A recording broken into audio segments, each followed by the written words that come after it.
As you guys know, people on the left have been talking about Andrew Schulz now regretting his vote for Trump and basically about how he's a grifter. I never thought about the perspective coming from the right, what they think about Andrew Schulz now and his whole change of heart, right? Well, PBD probably put it the best because he compared Andrew Schulz to Joe Rogan.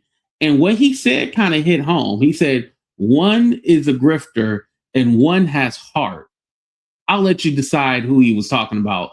Go ahead and hit that like button, subscribe to the channel, and also hit that notification bell and press all. Let's get into this video.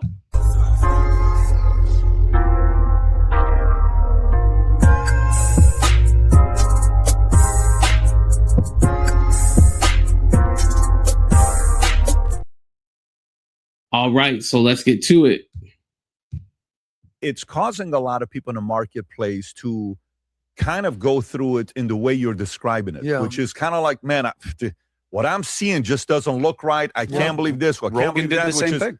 Rogan did it at first, and then he kind of changed his position a little bit. He changed his position a few days later. Not fully, but he said, I wonder who this is benefiting. Nobody else is talking about the investigations that Nick Shirley did. Here's Andrew Schulz. Go ahead, Rob.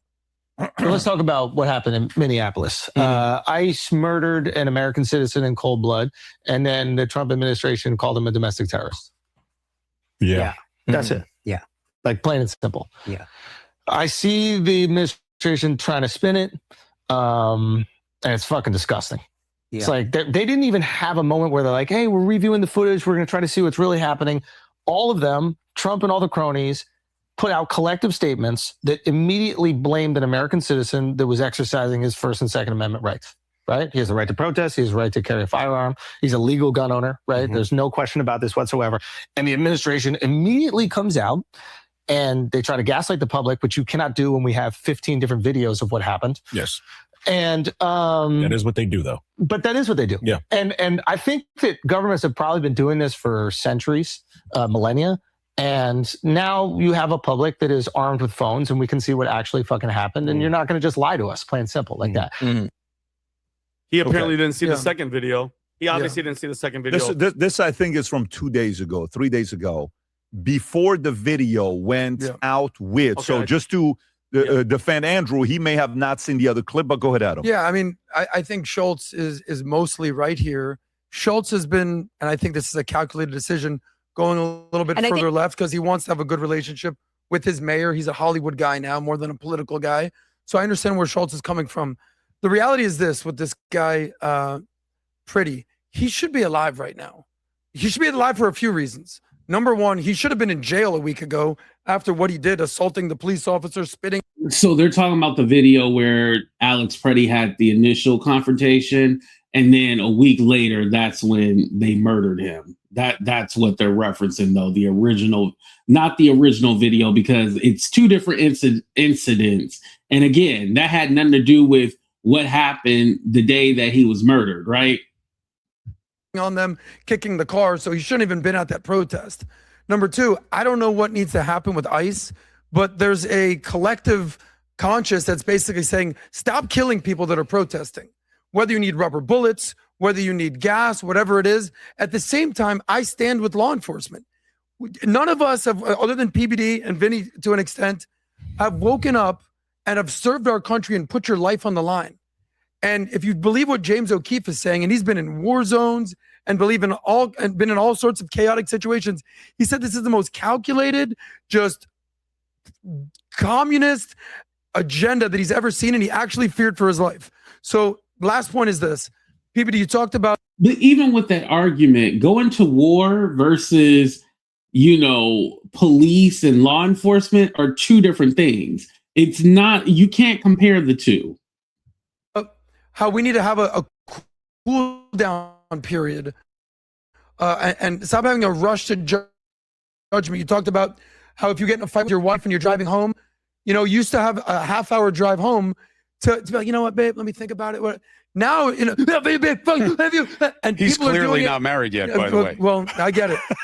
But now it's not about being right. It's about who's first. Yes. So everyone wants, you saw what happened. It's just but nobody wants the left. You think that the mainstream media is going to play these videos of him being an agitator and an instigator? No. Yes. They want to make.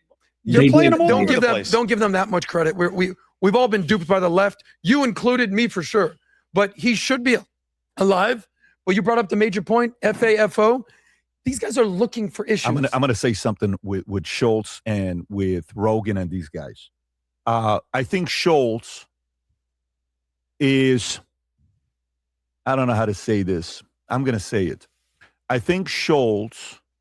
How likely is it that Schulz studies the market of comedy very closely? Yes. How closely do you think he as follows much as you it? possibly can? Is it fair to say he knows the future of comedy is Marcelo Hernandez? Oh, I mean, that might be a part of it. Do for you sure. think he knows that? Yeah. That's a major part of it? Marcelo the other day sat right next to Jimmy Fallon while he's doing a sketch with what's his name? No. While he's doing they're talking to Bad Bunny, and then they're asking questions of somebody else that's sitting on there. I don't remember who it was.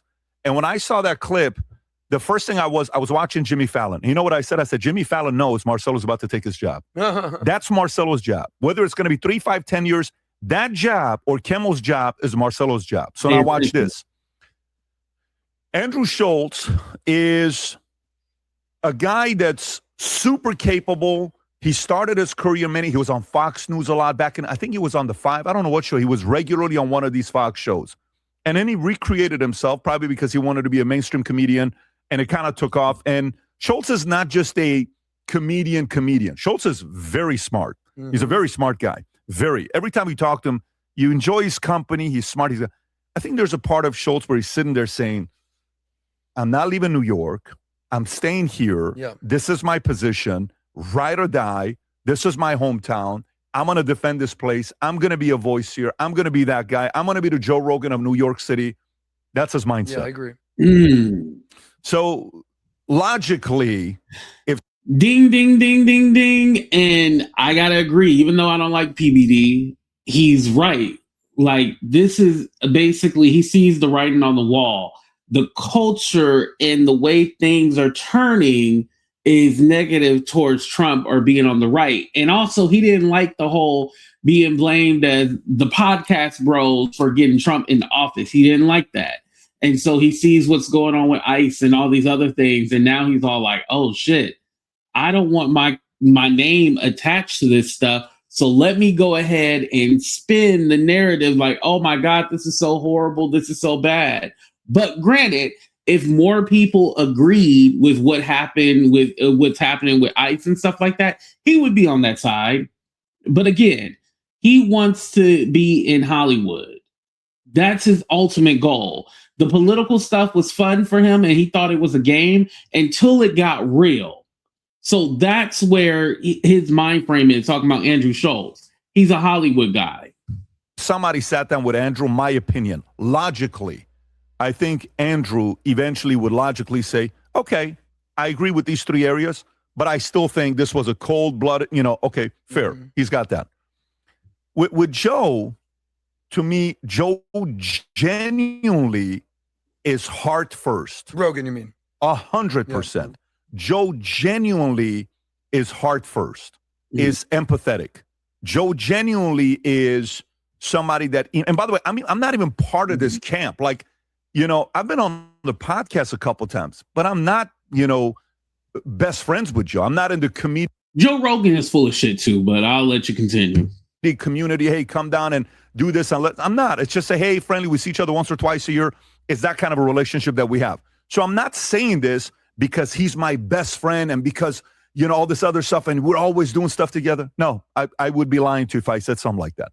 I genuinely believe this guy's got a big ass heart and he leads with that.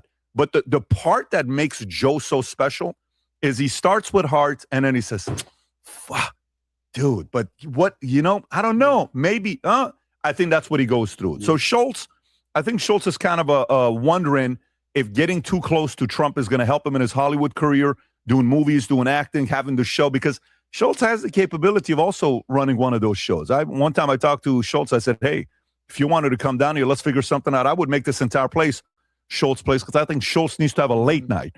So I think Schulz is kind of going through this. And do I want to be a political guy? No. Probably not. The F am I doing? Let me just go be the comedic guy and do movies and all. I think that's kind of where he's going. That's a choice. On Schulz? Yeah. And by the way, I don't think Joe cares to be in movies. No, I agree. Well, because Joe's already done that. Did you guys hear about what happened with Joe in the Grammy Award? Did you guys hear about the Grammy story? You guys didn't hear about what happened? Why he didn't get nominated? No. Rob, do you have this clip? Did you see this or no? Yes, I did. But watch this. Let him say it himself, Tom. And I'm so glad the three of you guys haven't seen it to react to it. You haven't seen it. This is phenomenal. Watch you mean the Globes? The golden, what's it? Golden Globes. Golden Globes. Yeah, what did I say? Did I say Grammys is for music. Guys, this tells you how much I follow this stuff. Golden Globes. Go ahead, Rob. And speaks on being snubbed at the Golden Globes after Amy Poehler won Podcast of the Year. This was the first year of this being a category. So here's the thing. Like, a lot of people say, why wasn't Joe Rogan nominated for the Golden Globes? And like, why did Amy Poehler win? I didn't submit. They asked me to submit to be nominated for the Golden Globes, and you had to pay $500. And the $500 is like for paperwork or whatever. I said, no.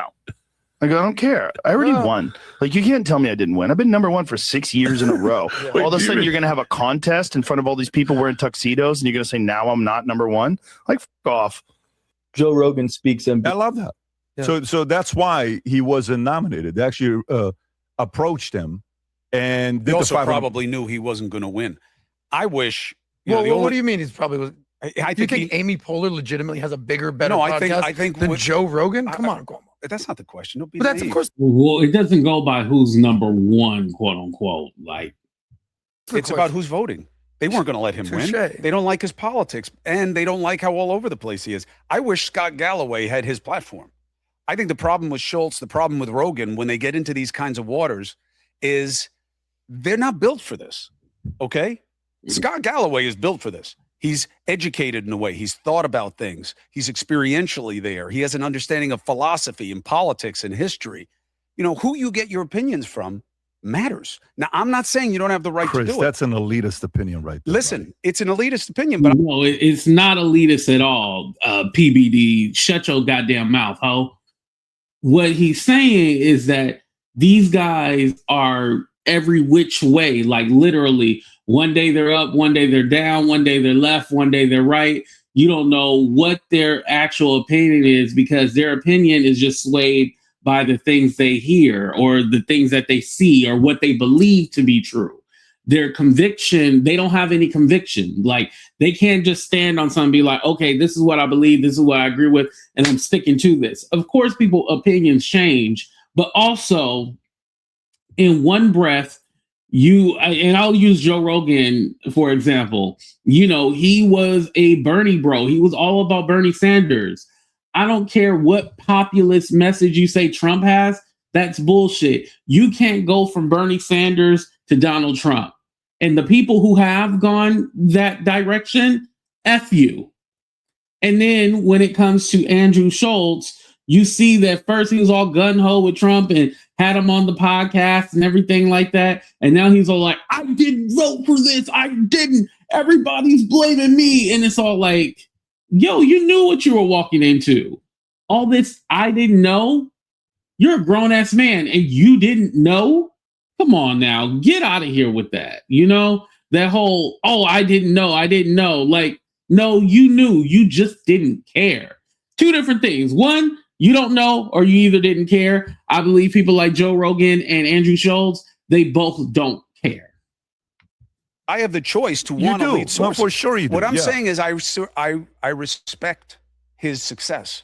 The people have spoken. Joe Rogan is the number one podcast. There's no way you can look at it where it isn't. But I also think it speaks to where we are as a culture. Well, you said when you say built for this, what is this? The reason that Joe Rogan is the generous way to say it is start heart and then go head, is that he's negotiating the space the way most of us are. That's not usually who leads. Who leads in thought making, what we used to call the cognoscenti, right? That was an elitist word right there. But look, only Tom understood that word. It's elitist in terms of what you see as elite. I think that, why do I listen to Scott Galloway? Because I think he's an idiot who has hot takes? No, I respect his experience. Why do I come with you guys? I respect the basis of your opinions. I love the success that you guys have built. I love what you're about. I love the consistency. I respect it. Is that elitist of me? No, I expect and respect quality. The reason Rogan is all over the place is because this is kind of new to him, of people listening to his ideas about things and him needing to have takes on things. What's his great asset? He gets the best people to go on that podcast and he has open-ended conversations with them. That's what he does well. These other guys who are trying to get into the opinion business, not all opinions have the same value. But have you heard his, like, I have to push back, because if you've heard his stand-up from regardless of the career, it's from Fear Factor to everything. Right. If you listen to the stand-up, it's smart. It's not just I'm not saying he's not smart. No. And I'm saying, though, and then with the I have to push back, because if you listen to these conversations that he's had with scientists and, NASA astronauts, Elon Musk and everything, the questions and the pushback, I'm not saying you're saying he's dumb, but there's a reason he's number one, is because of the conversations and the questions. And it's not like he sat there and he wrote the questions down. This is off the cuff conversations where even he's thinking. And if you, I'm going to say BS to that. He has a certain market that loves conspiracy theories and weird conspiratory shit about aliens. Like, that's kind of like his niche. You've gone into, like, he goes down these rabbit holes, and it's not I'm high and I went down this rabbit hole. It's sometimes how many, but Chris, when's the last time you heard an entire podcast of Joe Rogan? Me? Like the whole, be honest. Absolutely never. Okay, so you're going to sit here and say that he's that guy, and you haven't done any actual research. You're watching clips that they put on. That isn't even close to accurate. What do you mean? What you just said is stupid, Vinny. How do you figure? Okay? The idea that I haven't watched an entire podcast start to finish means that I don't have any research basis for my understanding. So how'd you do the research? You watch clips on X? Yeah, clips, like 1,000. I've listened to his podcast so often, and I've read and seen. I mean, that's just. Wait, this is Galloway. Chris, no, Rogan. Well, wait, we don't need to watch a 3-hour podcast to develop an opinion. This is a stupid. How many clips have you watched of Rogan? Huh? How many clips have you watched of Rogan? Literally he thousands. Just said thousands. Okay, so thousands. He said thousands. And I respect his success. Yeah. And I don't agree with your assessment of his interviews or the level of sophistication. You want to say that about Howard Stern? I'm with you. You want to say that about a Galloway?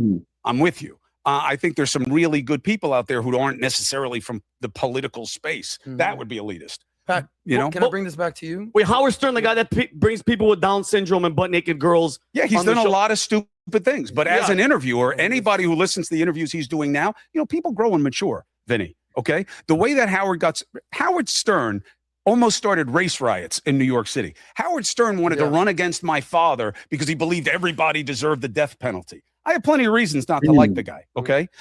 First thing he ever said to me when I met him was, it's just an act. So I got plenty of reasons to dismiss the guy. People evolve and they change, and I give them that. Why? Because I want it. That's why. I want that grace. I want that forgiveness. Not from some other schmo. I want it from there.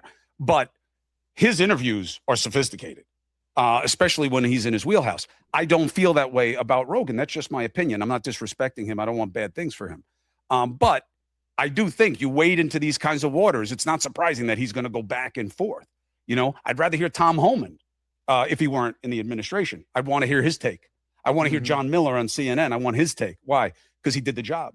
Because he knows what goes into the analysis. Because he understands the politics of it. That's all I'm saying. No disrespect. Yeah. And I think, Chris Cuomo does have a point when it comes to a lot of these different podcasts and people just giving their opinion.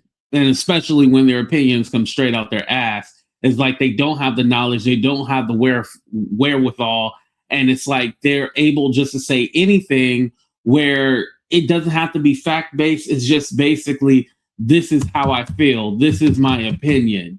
And then when they're corrected or questioned about something, they're just like, oh, well, that's just my opinion. And it's all like, okay, but yet millions of people are watching you. You do have a responsibility. This is different from you talking to a crowd of 10 people. Yeah, you and 10 other dummies, that's fine. But when you actually have a crowd of people, like millions of people who watch you, that is very, very, very dangerous, But again, thank you guys for checking out the show. Please hit that like button and subscribe to the channel. What do you think about Joe Rogan, Andrew Schulz? Should people be actually listening to them about their political perspectives? Like, that's dangerous. Real dangerous. And if Andrew Schulz just faking and he's really a Hollywood guy, he's trying to ease his way back in to popular culture, you know, like it's all a game. It's all fake. And also hit that like button, subscribe to the channel, and hit that notification bell and press all. And I appreciate you guys donating to the show. You can send a Cash App, PayPal, Venmo. I appreciate you guys for being here. But we out of here, y'all. Deuces.